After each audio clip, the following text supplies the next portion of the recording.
Okay, now I'm going to finish all 3 of the sculptures that I started. This piece has reached the point where I can pull the supports out and I can stand it up. I left this out a little bit too long, actually, so we're going to talk about that. You can see here and here that the clay has actually started to turn into a lighter color. I let this dry too much. You do not want your slabs to crack when you bend them. You do not want your clay to be light pink. So I'm going to put this together anyway so you can just see the finished result. But you do not want your slabs to dry out to this point. So to finish this sculpture, I will score and slip my corners or my small triangles onto the top. And I would prefer to bend this one so it matches the curve of the one underneath, but I let it dry too much. So don't do this with your sculpture.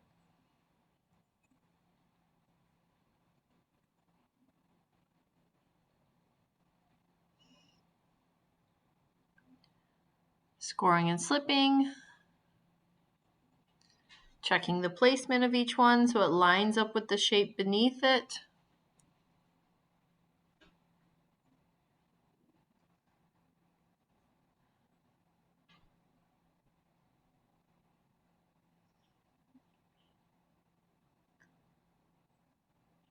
And then I can work on my blended seams. So rolling those small coils, wrapping them around each one of the triangles and blending them.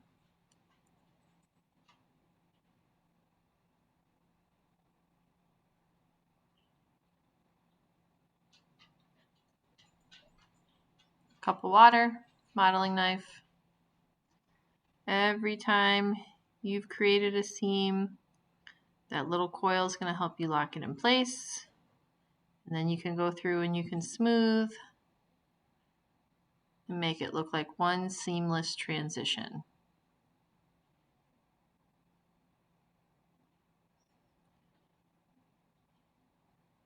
Okay, now I have my cube and I have my triangle. And I've used my ruler and I measured out my negative space, so I have a nice clean cut that is even. This clay is firmed up quite a bit. I still can apply pressure and smooth out edges, but it's stiff enough that it can handle the pressure I'm applying and it won't collapse or cave in. This is the best time to cut out your negative space. I'll hold the ruler so I keep my line straight, and I'm slowly just scoring through, pushing a little bit harder each time as I go, and then kind of sawing through with the pin tool.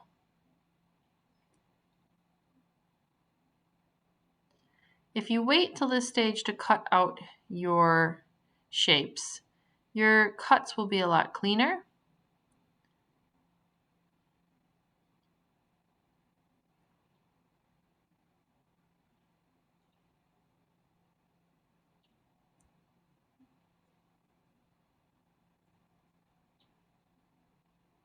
I could have scored and slipped that to the side or do something interesting there if I wanted to. And then I just have to work on these sharp edges. So these little things, these sharp edges, need to be smoothed out, and the excess clay buildup needs to be cleaned up too. This stuff is amplified once the piece is bisque fired, so you definitely want to sweat the small stuff and really be finicky about your finishing and your edges. I often spend the same amount of time smoothing my work as I do building, sometimes longer.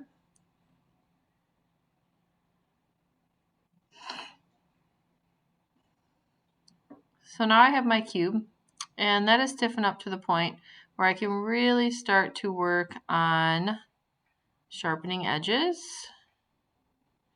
I can also think about building and putting 2 shapes together. So if you have a sculpture where you're stacking different forms, this is how you join them. I'm going to draw a line and mark where it sits. And this is why it's so important for that cube to be leather hard at this point, because you don't want to build a cube and then stack another shape on top of it and then the cube itself starts to sag. It needs to be able to hold the weight of the shape on top of it.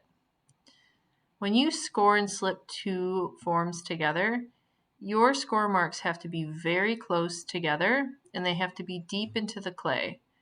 If you do score marks that have a lot of spacing in between, what you've done is you've essentially trapped air in between two shapes, and that will blow apart in the kiln.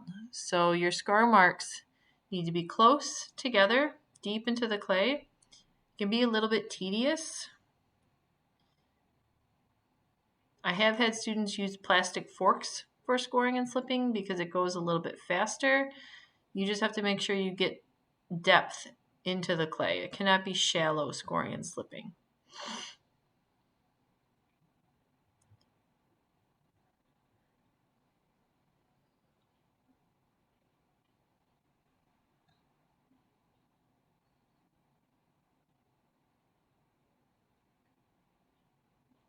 I'm trying to just lay the slip on top. I don't want to smear it into my score marks and ruin my score marks. So it's more of just kind of placing the slip and then pushing down, wiggling, getting that to stick in and lock in place, almost like a Velcro. Then you have a seam, and you have a seam here. So those two seams need a small coil.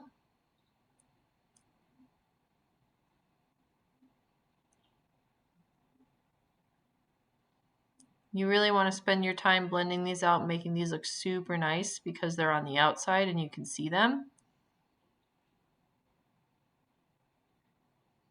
You don't want it to look like there's a coil there. So you can see how I'm starting to blend that, and I'll continue to work on that.